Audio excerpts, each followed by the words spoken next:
Through the speakers on my laptop, Colin Draper stated, "Your attitude doesn't fit our culture," in a flat, lifeless voice. "We're going to have to let you go, effective immediately." My mind was rushing to take in what was occurring as I gazed at the television in shock. I only yesterday submitted a thorough strategy to enhance our project management system, which would have improved productivity and transparency throughout the organization. "I don't get it, Colin. My suggestion was to enhance workflow." "The decision is final, Tanya," he said. His gaze strayed from the camera. "The required documentation will be sent to you by Human Resources. Kindly ensure that all business property is returned before the end of the week." He selected End Meeting before I could reply, and my screen went dark. Stunned, I sat at my Fort Lauderdale home office. Dedication to Vertex Solutions for 7 years. Numerous late hours were spent making sure that tasks were completed on schedule. It concluded with a digital door slamming in my face after a 3-minute Zoom chat. Tanya Whitmore is my name. By the time I was 40, I had established a solid reputation as a productive operations analyst. I had restored customer relationships harmed by the mistakes of higher management, salvaged failing projects, and raised our efficiency metrics year after year. Because I was honest and produced results, the clients adored me. Colin purposefully avoided mentioning the fact that my suggested approach would have made clear the precise way in which he and other executives were misallocating resources. In order to compensate for inadequate planning at the top, the new tracking technologies would have made it difficult to see how timetables and budgets were being manipulated. I took a quick look at my notepad, where I had written down the main ideas of my talk. My phone, which had already started to buzz with texts from worried coworkers who had heard the news, was next to it. It was not picked up by me. Rather, I started a fresh document on my laptop. I entered Whitmore Consulting Group business plan at the top. A peculiar serenity descended upon me. Instead of the anger or sadness I had anticipated, I experienced clarity. I had devoted years to getting to know our clients, learning about their problems, and providing solutions that truly worked. Vertex Solutions didn't own those relationships or that information. I owned them. As I came to terms with my circumstances, I understood that this was not the end. It was a chance to at last create something that embodied my principles of openness, effectiveness, and sincere customer service. I chose to ignore the phone's persistent buzzing for the time being. I needed to make plans. I had always been the one who fixed things and solved problems. 7 years ago, I started working for Vertex Solutions, a project management company that was having a hard time surviving in a cutthroat industry. Their reputation was taking a hit, their procedures were antiquated, and they communicated with clients inconsistently. Within my first year, I had completely restructured their workflow systems, implemented regular client check-ins, and developed custom solutions for their 3 biggest accounts. Colin, who had just been promoted to Chief Operations Officer back then, took credit for most of my innovations during executive meetings. But I didn't mind. I believed in the work, not the recognition. "You're invaluable, Tanya," he would say after I salvaged yet another project that had been mismanaged from the start. "The clients trust you." It was true. While Colin and the other executives wined and dined potential clients with grand promises, I was the one building relationships based on actually delivering on those promises. I spent hours understanding each client's unique challenges, often creating customized solutions that went beyond our standard offerings. James Henderson from Texac Corp once told me, "I don't care who's officially in charge. We know you're the one making things happen." Similar sentiments were echoed by Diane Powell at North Peak Engineering and Robert Johnson at Borealis Capital. They all knew who to call when they needed straight answers and real solutions. My husband Tyler had been telling me for years that I was undervalued at Vertex. "You're carrying that company on your shoulders," he would say as I worked late nights fixing problems I hadn't created. One day, "You should strike out on your own." I always dismissed the idea. I had job security, a decent salary, and I was making a difference, even if it wasn't always recognized. Besides, starting over seemed daunting and risky. What Tyler couldn't see, what I was only beginning to realize myself, was how the company culture had been slowly deteriorating. The focus had shifted from client satisfaction to executive bonuses. Projects were being understaffed while budgets mysteriously increased. Resources were allocated based on which managers were in favor that week, not which projects actually needed them. My proposed system would have brought all of this into the light. It would have created automatic reports showing resource allocation, budget usage, and time tracking across all projects. The dashboard would have made it impossible to hide the inefficiencies I had been quietly compensating for over the years. In retrospect, I should have seen Colin's reaction coming. My proposal wasn't just an improvement, it was a threat to the status quo that benefited him and his inner circle. The morning after my termination, I woke up with a strange sense of lightness. Tyler brought me coffee in bed, his face a mixture of concern and anger on my behalf. "I still can't believe they fired you through a video call," he said, sitting on the edge of the bed. "After everything you've done for them." I took a sip of coffee and reached for my laptop. "The funny thing is, I'm not even upset anymore," I said. "I'm relieved." Relieved? I've been compensating for their mismanagement for years. Covering up their mistakes. Working around their egos. "I'm exhausted, Tyler." He studied my face. "So, what are you going to do?" I turned my laptop toward him, showing the business plan I had stayed up half the night creating. "I'm going to start my own consulting firm. Do what I've always done, but on my terms." Tyler scanned the document, his expression shifting from surprise to excitement. "You're serious about this?" "Completely serious," I confirmed. "I've already secured the domain name and started outlining service packages." I spent the rest of the morning sending emails and making phone calls, not to badmouth Vertex or Colin. I was too professional for that. But to let my contacts know about my career transition. I was careful with my wording, simply stating that I was embarking on a new venture focused on operational efficiency and project management consulting. By lunchtime, my inbox was filling with responses. Former colleagues expressing shock at my departure. Industry contacts offering connections. And most surprisingly, an email from James Henderson at Texac Corp. "Heard about your departure from Vertex. Let's talk ASAP." I called him immediately.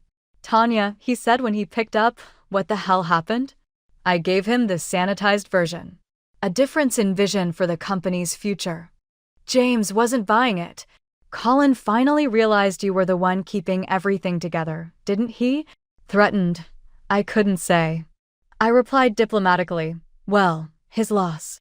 James continued, "Listen, we have 3 major projects scheduled with Vertex for the next quarter, but frankly, you were the only reason we stayed with them. If you're going independent, we'd rather work directly with you." I felt a flutter of excitement mixed with trepidation. "That's a significant offer, James.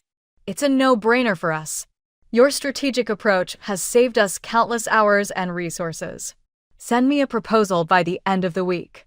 After we hung up, I sat in stunned silence. Then my phone rang again. It was Diane Powell from North Peak Engineering with essentially the same message.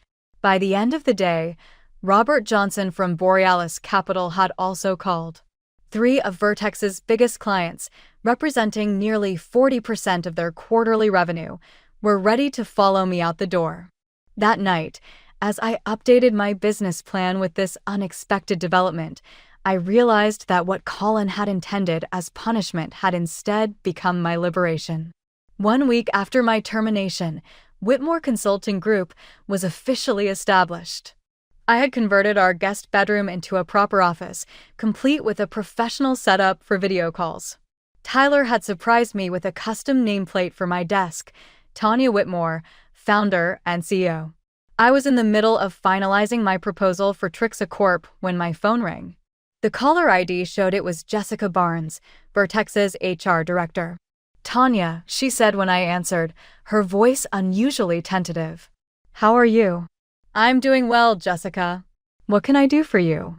"Well, Colin asked me to reach out. There seems to be some confusion with a few of our clients. They're requesting to terminate their contracts. I leaned back in my chair. And you're calling me because they've specifically mentioned your name. Colin thought perhaps you might have influenced their decision. I chose my words carefully. I've started my own consulting firm, which I'm legally entitled to do. I haven't violated any non-compete clauses, as Vertex doesn't have them. If clients are making business decisions, that's their prerogative. There was a pause on the line. Would you consider coming back? Colin is prepared to offer you a significant raise and a new title. The offer caught me by surprise, but it only took a moment to find my answer. I appreciate the offer, Jessica, but I've already committed to a new path. After hanging up, I received an email from Trixa confirming they had officially terminated their contract with Vertex Solutions and were looking forward to working with Whitmore Consulting Group. Attached was a signed copy of the proposal I had sent them, approved without a single revision. Within hours, similar emails arrived from North Peak Engineering and Borealis Capital. Just like that, I had 3 major clients and a packed schedule for the next quarter. The following day, I received a message from David Chen, one of Vertex's senior project managers and someone I had worked closely with for years. Need to talk. Can I call you? I agreed. When David called, he sounded like he was speaking in hushed tones. Things are chaotic here, he said. After those 3 clients pulled out, Colin called an emergency meeting. He's blaming everyone but himself. I'm sorry to hear that, I said, genuinely concerned for my former colleagues. Don't be sorry. You should see the looks on the executives' faces. They finally realized who was actually keeping the clients happy. David paused. Listen, several of us are thinking about jumping ship. Would you be interested in bringing on some experienced team members? I hadn't planned on expanding so quickly, but having a trusted team would allow me to take on more clients sooner. Send me their resumes, I told him. By the end of the second week, Whitmore Consulting Group had grown to include David and 2 other former Vertex employees, Anna Martinez, an exceptional data analyst, and Patrick Wilson, a skilled client relations manager. We set up shop in a small but professional office space I leased in downtown Fort Lauderdale. It was a stretch financially, but I knew the importance of presenting a credible business image to prospective clients. What I didn't realize was how quickly word would spread in our industry. My phone was ringing constantly with inquiries from potential clients who had heard about the new firm started by that miracle worker from Vertex. Meanwhile, I heard through industry contacts that Colin was scrambling to prevent further client defections. He had finally begun implementing some of the very changes I had proposed. Too little, too late. 3 months into running Whitmore Consulting Group, we had already outgrown our small office space. With a client list that was expanding weekly and a team that now included 7 former Vertex employees, I was looking at larger offices and considering our long-term growth strategy. One evening, as I was wrapping up for the day, David stepped into my office with an unusual expression on his face. You're going to want to see this, he said, placing his tablet on my desk. It was an industry newsletter with the headline, Vertex Solutions announces restructuring amid client exodus. The article detailed how the company had lost over 50% of its client base in just 12 weeks and was now laying off nearly a third of its staff. Colin's been demoted, David added. The board finally stepped in. I skimmed the article, feeling a complex mix of emotions. I hadn't set out to damage Vertex, I had simply created something better. There's more, David said, taking back the tablet and navigating to another page. Look who's reaching out. It was a LinkedIn message from Edward Novak, Vertex's CEO. Tanya, I think we need to talk. The board has some questions about the systems you developed while at Vertex, and frankly, we could use your insights. Would you be open to a consultation? I looked up at David, who was grinning. Now they want to hire you to fix the mess they created when they fired you. The irony wasn't lost on me. Let me think about it, I told David. That night, I discussed the situation with Tyler over dinner. You don't owe them anything, he reminded me. But it could be good business to help them. Plus, it would show everyone that you're the bigger person. I nodded, considering the angles. It would also give me a chance to implement the transparency measures I always wanted to see there. The next day, I responded to Edward's message, agreeing to meet, but making it clear that I would be coming as a consultant, not as a potential employee. The meeting was set for the following week at Vertex's headquarters. When I arrived, the atmosphere was noticeably different. The reception area was quieter, with fewer employees hurrying about. Edward greeted me himself, looking worn and humbled. "Thank you for coming, Tanya," he said, leading me to the conference room. "I appreciate your willingness to talk." In the conference room, I was surprised to find not only Edward, but also 3 board members. Colin was conspicuously absent. Before we begin, Edward said once we were all seated, "I want to apologize for how your departure was handled. It was unprofessional and, as we've now realized, extremely short-sighted." One of the board members, an older woman I recognized as Victoria Winters, spoke up. "We've reviewed your proposal for system improvements from before your termination. It's exactly what this company needs and, frankly, should have implemented years ago. We'd like to hire Whitmore Consulting Group to implement those systems," Edward explained. "We're prepared to offer a very competitive contract." I listened carefully, asking detailed questions about their expectations and timeline. It was a substantial project that would require significant resources from my growing company. As our meeting concluded, Victoria walked me to the elevator. "Off the record," she said quietly, "Colin's decision to let you go might have been the most expensive mistake in this company's history. Some of us on the board are still trying to understand how it happened." I smiled politely. Sometimes it takes a disruption to see what's really valuable. As the elevator doors closed, I felt a sense of vindication wash over me, not because Vertex was struggling, but because my worth had finally been recognized. Not just by them, but by the entire industry. The contract with Vertex turned out to be just the beginning. As news spread that Whitmore Consulting Group was now working with the very company that had fired its founder, our credibility in the industry soared. Businesses were intrigued by a consultancy that could deliver such value that even a former employer would swallow their pride to work with them.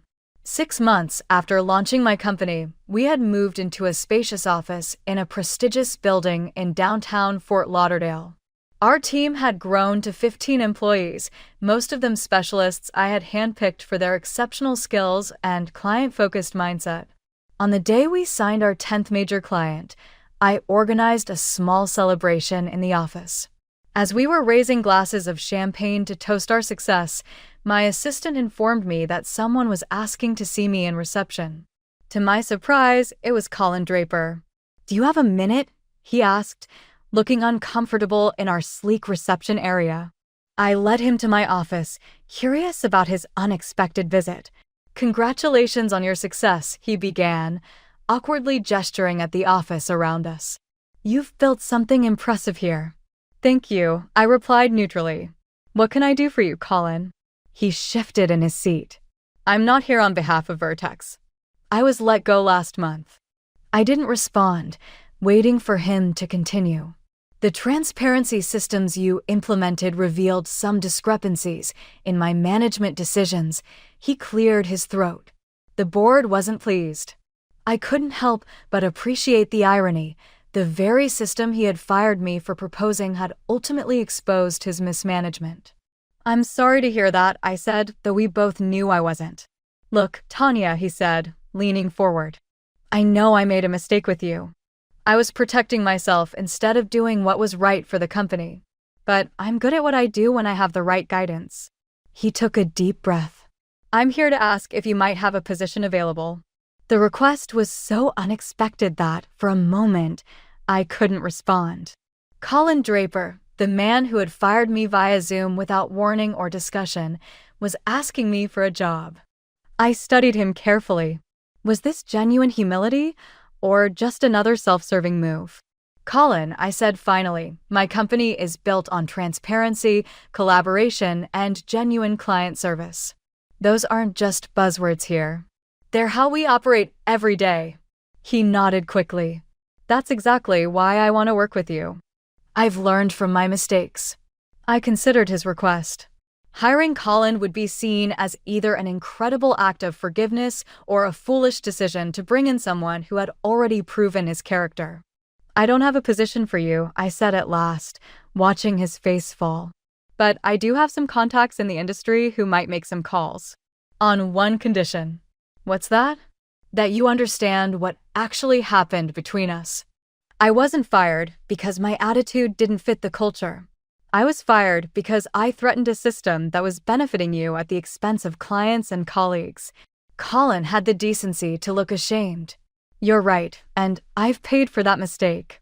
As I walked him out, I realized that my company's success wasn't just measured in clients and revenue.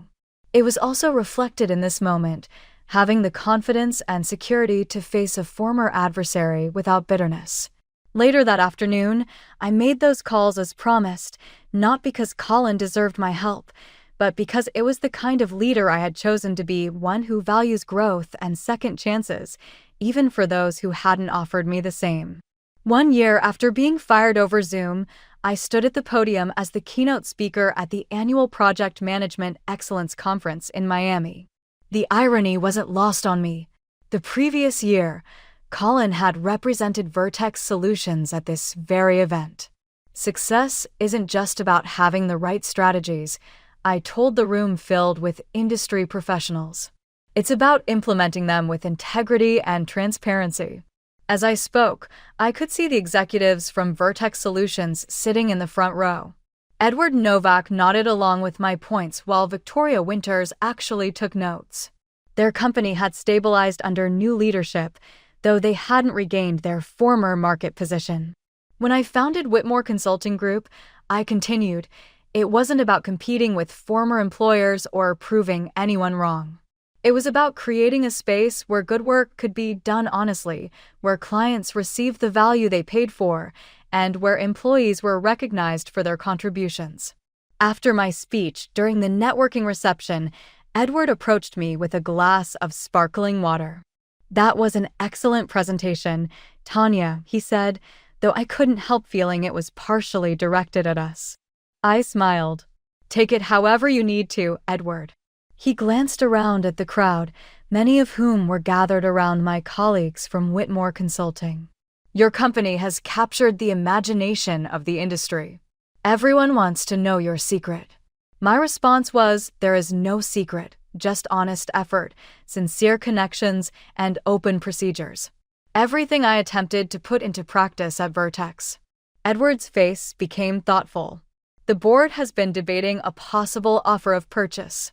Your methods have just brought to light the underlying problems we've been ignoring for years, and Vertex is still having trouble regaining its clientele.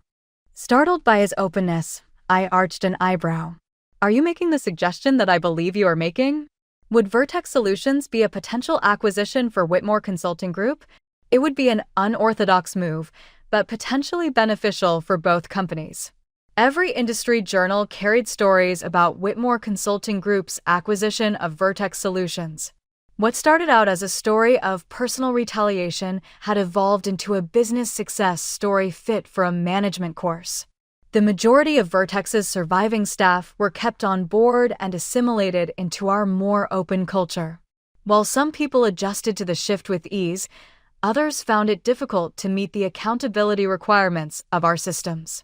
In a congratulatory email, Colin, who had secured a job with a smaller company as a result of my suggestion, said, "You created something extraordinary out of hardship. I'm picking up tips from your example." I had a special dinner for the initial team members who had joined me in those early days on the day we closed the deal. According to David, I never imagined we'd end up here, as he raised his glass. From that tiny office to owning the company that let us go. Anna chuckled. I recall the days when we were working absurd hours and fumbling with equipment. Look at us now. I glanced around the table at those who had risked their lives for my vision when it was only a rebellious reaction to rejection. I couldn't have done any of this without all of you believing in what we could build together. Speaking up was Patrick, who had just been elevated to the position of head of our customer relations division. What's the finest thing you know? To get here, we didn't have to sacrifice who we are. Instead of being brutal, we prevailed because we were superior. I thought back on the trip as we were celebrating. Colin believed he was using his authority when he stopped the Zoom call, interrupting me without the decency of a complete chat. Rather, he had unintentionally pushed me to build something far bigger than I otherwise would have. The best chances might occasionally appear as unjust dismissals. As the Whitmore Consulting Group grew, it eventually opened offices in 3 more locations. My approach to leadership, which centered on empowering staff members and keeping sincere client relationships, became an example of successful management. I used to think about how getting fired on that 30-minute Zoom call had been the finest career move of my life, transforming hardship into success with professionalism instead of small-time retaliation.